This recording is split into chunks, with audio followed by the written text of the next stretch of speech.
আলহামদুলিল্লাহ আলহামদুলিল্লাহ। তোমাকে ডাকি যদি একবার আল্লাহ, আমাকে কাছে টানো বারবার।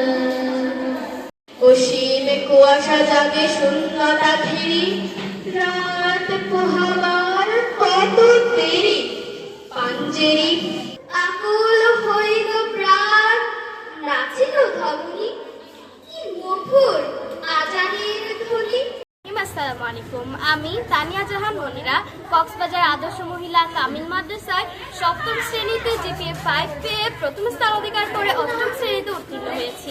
আমি তাসমিয়া জাহান মুন্তাহা কক্সবাজার আদর্শ মহিলা কামিল মাদ্রাসার নবম শ্রেণীর ছাত্রী। শুরুতে শুকরিয়া জ্ঞাপন করছি মহান আল্লাহ তাআলার নিকট, যিনি আমাকে আজকে সাফল্যের তৌফিক দান করেছে। আমাদের অত্র মাদ্রাসার মাধ্যমিকে প্রথম স্থান অধিকার করতে পেরে আমি সত্যি অনেক বেশি অনুপ্রাণিত হয়েছি। আমি কক্সবাজার আদর্শ মহিলা কামিল মাদ্রাসার ষষ্ঠ শ্রেণীতে শিক্ষার্থী। আজকে আমাদের বার্ষিক পরীক্ষার ফলাফল ও পুরস্কার বিতরণী অনুষ্ঠান এবং আমি ষষ্ঠ শ্রেণীতে প্রথম স্থান অধিকার করে খুবই গর্বিত ও আনন্দিত। আমার নাম জান্নাতুল মাওয়া, আমি তৃতীয় শ্রেণীর একজন ছাত্রী। আলহামদুলিল্লাহ আলহামদুলিল্লাহ, আমি মেধা তালিকায় তৃতীয় স্থান পেয়েছি। তাই আমি আমার টিচার এবং ম্যামদেরকে ধন্যবাদ জানাচ্ছি। আমি ব্যক্তিগতভাবে সেই মাদেরকে ধন্যবাদ জানাই, যাদের কারণে এই সন্তানটা ভালো রেজাল্ট করে।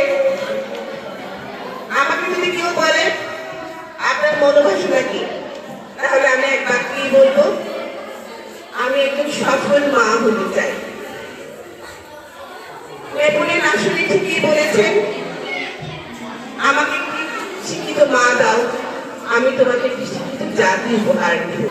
আসলে আমরা যদি মা বাবার একটু সচেতন হয়, আগামী নেতৃত্বে আমাদের সন্তানেরা, আমাদের মায়েরা, আমাদের মেয়েরা হবে আগামীর প্রধানমন্ত্রী, আগামীর প্রেসিডেন্ট এবং বিশ্বকে নেতৃত্বশীল একজন নারী। কক্সবাজারের পরিমণ্ডল পার করে চট্টগ্রাম নয়, পুরো বাংলাদেশ নয়, গোটা বিশ্বের বিভিন্ন প্রান্তে ছড়িয়ে পড়বে।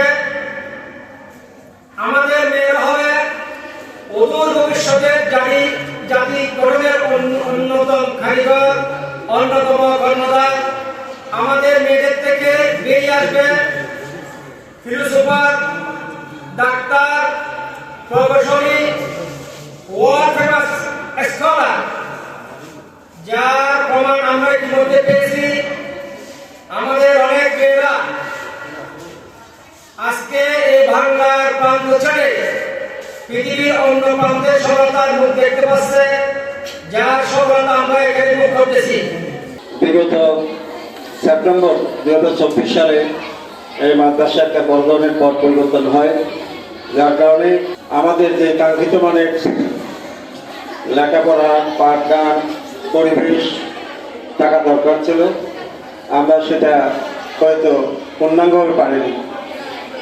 ইনশাল্লাহ এই 2026 সালের শুরুতে আমরা সবাই প্রতিজ্ঞাবদ্ধ যে আগামী বছর যাতে আমরা খুব সুন্দরভাবে পরিকল্পনা মাফিক পাঠদান করতে পারি, ছাত্রীদের লেখাপড়ার মান আরও যাতে উন্নত হয়, এই প্রচেষ্টা আমরা বহুমুখী পদক্ষেপ হাতে নিয়েছি।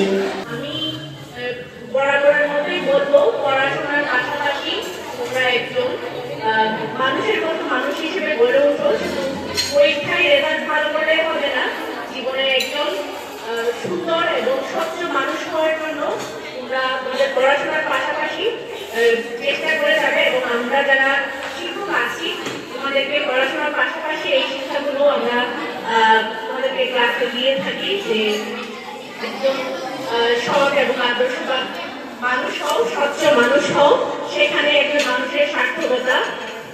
সকলকে সামনের নববর্ষের শুভেচ্ছা জানাচ্ছি। আজকে অসাধারণ একটি মুহূর্ত তোমাদের সকলের জন্য। সারা বছর তোমরা কষ্ট করেছ, আজকে তোমাদের প্রাপ্তির দিন। এই প্রাপ্তির দিনে আমরা তোমাদের প্রাপ্তি হচ্ছে আমাদেরকে আশা যোগায়, আমরা তোমাদের প্রাপ্তিতে আমরা গর্বিত হই। তোমাদের জন্য সবসময় শুভকামনা থাকবে। তো আজকে যারা হয়তো কাঙ্ক্ষিত রেজাল্ট অনেকের হবে না, তো মন পূর্ণ করবার কোনো কারণ নেই। তোমাদের এখন অনেক ফিউচার অপেক্ষায় আছে।